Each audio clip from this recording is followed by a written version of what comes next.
हम लोगों के बीच उपस्थित है इस इलाके के जम्मू भाग संख्या 13 के जिला परिषद सदस्य कुमारी प्रभा वर्मा, उनके साथ उपस्थित हैं भैया विवेक राज जी। मैं उनसे निवेदन करना चाहूंगा कि आप मंच पर आए और हम सबों को, इस विद्यालय के बच्चों को, यहाँ के अभिभावकों को मार्गदर्शन स्वरूप अपनी दो बात को रखेंगे। मैं आमंत्रित करना चाहूंगा भैया विवेक राज जी को। धन्यवाद विद्यालय परिवार। सर्वप्रथम आप तमाम लोगों को 75वें गणतंत्र दिवस की हार्दिक शुभकामनाएं। सम्मानित कार्यक्रम के विधिवत संचालन कर रहे इस मंच के संचालक, अपने बीच उपस्थित आज के इस कार्यक्रम में जमुआ भाग संख्या 13 की जिला परिषद सदस्य कुमारी प्रभा वर्मा जी, अपने बीच उपस्थित जमुआ प्रखंड के कांग्रेस कमेटी के प्रखंड उपाध्यक्ष अपने छोटे भाई विवेकानंद कुशवाहा जी, मंच के समीप बैठे इस क्षेत्र के और हम सबों के चहेते समाज सेवी के रूप में जिनकी पहचान ऐसे सम्मानित श्री जनार्दन महतो जी, समाज के तमाम लोगों को एक सूत्र में बांध के रखने की क्षमता रखने वाले, कार्य कुशलता के धनी, शूर और संगीत के प्रेमी, जन जन के दिलों में वास करने वाले, सनातन धर्म के प्रबल ध्वजारोहक, सनातन धर्म के धवलधोरी, अपने बड़े भाई स्वरूप सह अपने अनुज जो हमारे बीच है त्रिपुरारी पंडा जी, समस्त विद्यालय परिवार, सबसे पहले भगवान भोलेनाथ की इस तपोभूमि और काश्मीरी बाबा की कर्म भूमि को नमन करता हूं। बहनों, दोस्तों, माताओं, बहनों, साथियों, मेरे पास कुछ नहीं बचे हैं। इस मंच का, सूरज भैया, अगर मैं इस मंच का जज होता, इस मंच का जज करने का अगर हमें अनुमति मिलती, पूरे कार्यक्रम में यहां बैठा होता तो सारिका जैसी बेटी को 100 में 100 नंबर देता। ये विवेक राज का बात है। मैं बारीकी से उसकी बात को सुन रहा था। काफी ऐसी चीजें हैं जो मैं नहीं समझ पा रहा हूं, मैं नहीं सोच पाता हूं, सारिका बता रही थी। आश्चर्य होता है। आखिर आश्चर्य होगा क्यों नहीं? भारत की बेटी है, सबसे पहले भारत मां की बेटी है, उसके बाद वो अपनी मां की बेटी है। सारिका की मां को इस मंच के माध्यम से सलाम करते हैं कि आपने ऐसी बेटी को इस धरती पर अवतरण दिया है, ऐसी बेटी को जन्म दिया है जो बेबाक बोलते चली जा रही थी। हम उस गौरवशाली इतिहास को दोहराने के लिए साल में 2 बार नेशनल फेस्टिवल मनाते हैं, एक स्वतंत्रता दिवस, दूसरा गणतंत्रता दिवस, सिर्फ इसलिए इस तिरंगे को याद करने के लिए। ये तिरंगे को जिसने दिया है उसकी स्मृति को अपने दिल में आत्मसात करने के लिए, ये तिरंगा जिसने दिया है उसकी वीरता को याद करने के लिए, ये तिरंगा जिसने दिया है उसकी क्षमता को याद करने के लिए, ये तिरंगा जिसने दिया है उसकी वीरता को याद करने के लिए, ये तिरंगा जिसने दिया है उसकी समस्त उस परिवार को याद करने के लिए। हम उस भारत के वासी हैं, हम उस भारत के रहने वाले हैं जहां लोग पत्थर को पूजते हैं। पत्थर को पूजेंगे क्यों नहीं?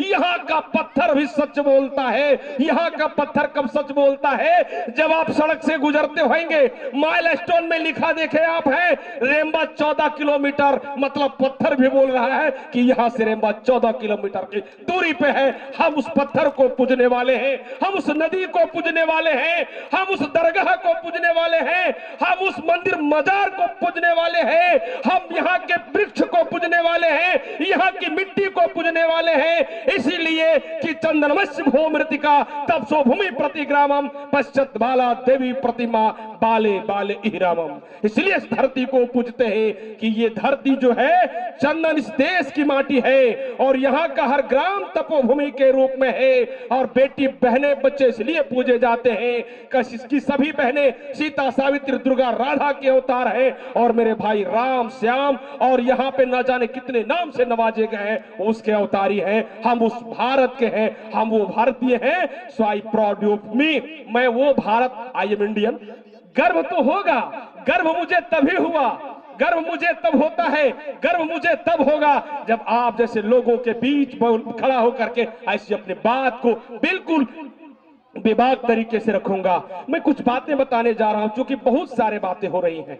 मैं कुछ समाज के उन परिप्रेक्ष्य के बारे में, समाज के उन झंझावतों के बारे में, या समाज में व्याप्त उन कुछ चीजों के बारे में बताने की कोशिश करूंगा इस मंच के माध्यम से। यह मातृशक्ति बैठे हुए हैं, और आप मातृशक्ति हैं, और आपने एक ऐसे मातृशक्ति का चयन किया है, आपने एक ऐसे जनप्रतिनिधि का चयन किया है, आपने एक ऐसे नेत्री का चयन किया है जो आपके एक बार कहने से कार्यक्रम में उपस्थित होती है। आज अपने बीच में मातृशक्ति को मजबूत करने के लिए आदरणीय प्रभा वर्मा जी है। हम चाहेंगे इनके सम्मान के लिए आप जोरदार तालियों के साथ इनका स्वागत करेंगे, जो हर काम को छोड़ करके, और हर काम को ही नहीं, थोड़ी गंभीरता और शालीनता से सुने, दो सरकारी नौकरियों को भी छोड़ा है राजनीति में आने के लिए। और राजनीति में आना मतलब चेहरा चमकाना मकसद इनका नहीं रहा।